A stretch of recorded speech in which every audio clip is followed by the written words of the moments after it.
Dan dulunya di sebelah sana itu Pak, petani itu masih sedikit. Masih saya aja kan dulu yang banyak di sebelah sini. Setelah saya buka lahan saya cukup tumbang di tanah pertanian dan kita rangkul kawan-kawan yang mau di pertanian, sekarang udah banyak.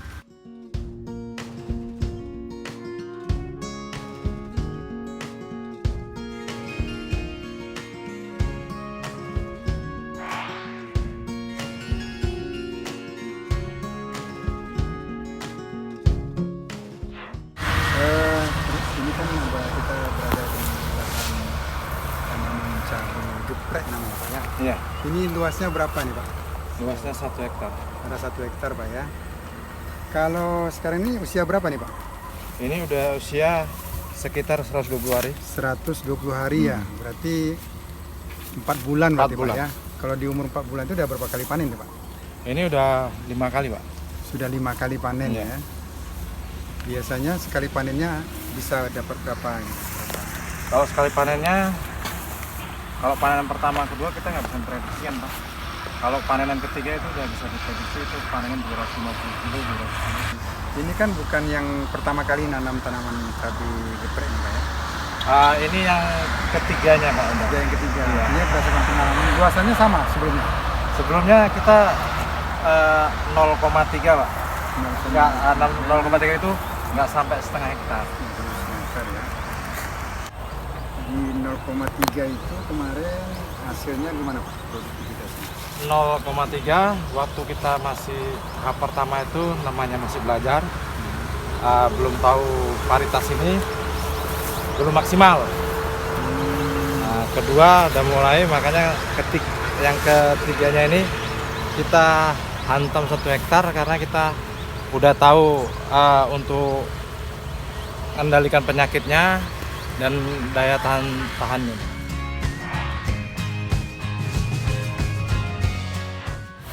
Kalau perkiraan Bapak di 1 hektar itu per musim tanamnya itu bisa menghasilkan berapa? Kalau target kita kalau cabai geprek ini dia kan cuma muatnya cuma 12.000 batang.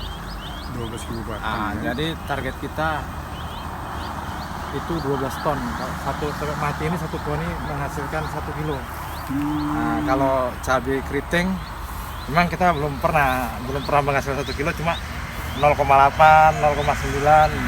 12 ton ya Pak targetnya. Ya, dengan harga harga kita nggak perlu, kalau untuk cabai geprek harga itu Pak maksimal dia nggak pernah di bawah 30. Nah itu tinggi Bapak ya.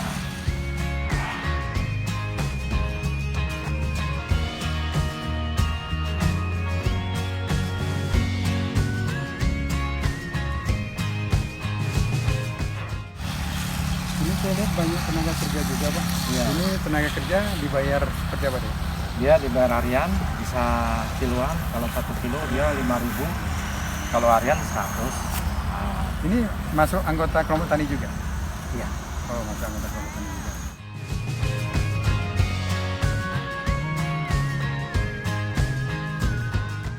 Dari yang sebelumnya kan Bapak sudah ada mempelajari bagaimana teknik berbudidaya. Apa bedanya Pak yang sekarang ini dengan yang sebelumnya? Yang membuat Bapak yakin bahwa yang sekarang ini lebih baik dari sebelumnya kan?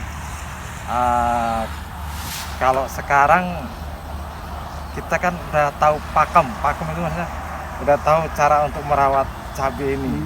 Makanya sekarang lebih lumayan lah. Kalau yang ke-1 ke-2 itu kan kita masih belajar. Ya. Sama kita waktu di Semangka juga seperti itu. Dulu kita nanam 1 bungkus, 2 bungkus. Kalau sekarang 100 bungkus. Sekarang ini 100 bungkus kita udah nanam Semangka. Kalau dari segi pemupukannya ini mayoritas ini menggunakan apa nih? Kalau kita pemupukan memang nggak seperti dulu ugal-ugalan dengan pupuk kimia. Kalau sekarang kita diperkuat dengan pupuk organik. Organik Pak ya? Sudah banyak menggunakan organik. Selain tanaman cabai Pak, apa lagi Pak budidaya yang Bapak kembangkan Pak? Semangka, Ada semangka, ada jagung, kacang panjang, labu, terus melon, itu dia. Ubi juga. Singkong ya. Ubi kayu ya Pak ya? Ubi kayu singkong.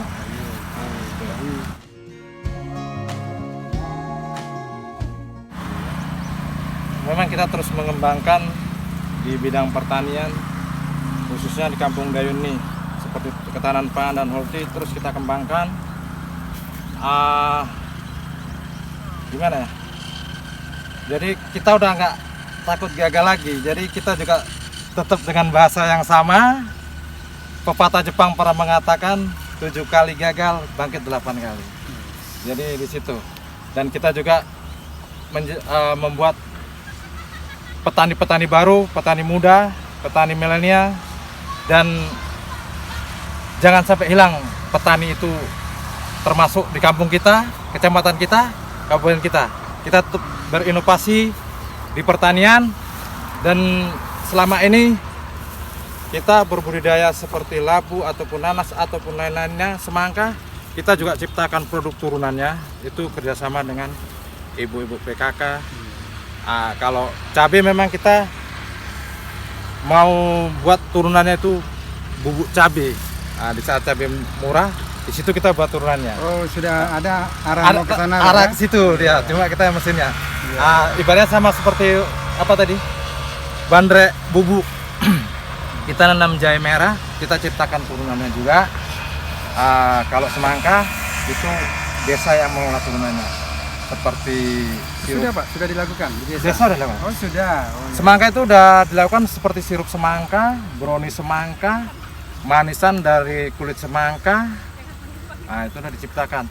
Dan semalam itu juga sempat mengadakan pelatihan buat keripik semangka, Pak, di desa. Iya. Dan batik motif semangka. Dan Bapak terlibat di situ Pak ya? Iya, alhamdulillah terlibat juga gitu.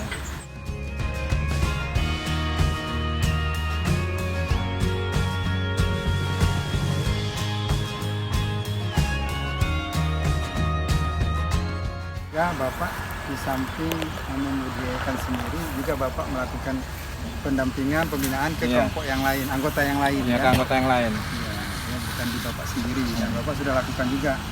Termasuk juga tadi ada bantuan permodalan yang dari Bapak sendiri kan? Ya, itu termasuk Anggota yang punya minat, keinginan punya untuk minat, bertani. keinginan jadi petani, kita yang modali. Ya, Itu sistem bagi hasil 70-30. Itu sistem bagi hasil. Iya. Jadi karena banyak keluh kesah yang kita datangi, banyak petani-petani muda ini ingin bertani tapi tidak mempunyai modal. Dia hobi bertani tapi tidak mempunyai modal. Jadi disitulah kita mengambil sikap sistem bagi hasil, kita yang modali. Dan bahkan kita juga bisa menggunakan dana dari desa, dana pemberdayaan untuk pertanian pun ada dari desa. Dan Bapak ikut memfasilitasi Iya, itu, ikut kan? juga memfasilitasi Iya, ya. iya. Artinya juga Bapak ketika ngasih modal itu kan Bapak bukan semata-mata mengambil keuntungan di situ, kan? Enggak. Cuma memang bagaimana menggerakkan lah kawan-kawan di sekitar Bapak, petani sekitar Bapak, biar merasakan sama seperti Bapak. Tadi kan keuntungan Bapak tadi kita hitung dalam 1 tahunnya berapa tuh Pak? 210 sekian ya. 10 juta. Jadi Bapak selain di budidaya tanaman hortikultura yang disebutkan tadi, juga ada di pupuk organik ya, ada penjualan pupuk organik, ada juga di jasa jasa asintan, jasa asintan, dan yang terakhir ada di olahan jahe Pak ya. Olahan jahe. Jadi ada 4 ya Pak ya.